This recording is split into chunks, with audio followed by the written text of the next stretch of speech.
Կար մի քաղաքական գործիչ, որը թող նյութերը ուշադիր կարդան։ Անդադ այցելում էր Նայիրի Հունանյանին։ Նաև ոչ, դաշնակցությունը այլ թեմա է։ Ոչ։ Հիմա անունները կարծում եմ նախաքննական մարմինի, եթե այս բանը կարծում եմ էլի նախաքննական գաղտնիքներ կան։ Բայց ամեն ինչ արվեց, որպեսզի կալանավորվածները կալանավայրում չունենան այնպիսի բան, որպեսզի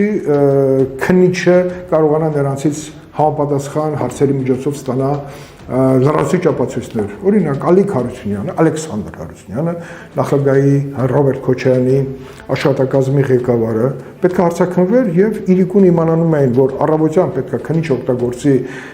ստի դետեկտորը, նրան տալիս են ինչ-որ ուժեր մեկուսանում հոգեմետ դեղեր։ Ավանից տեսանյութը եւ բաժանորդագրվիչ նորությունները բաց չթողնելու համար։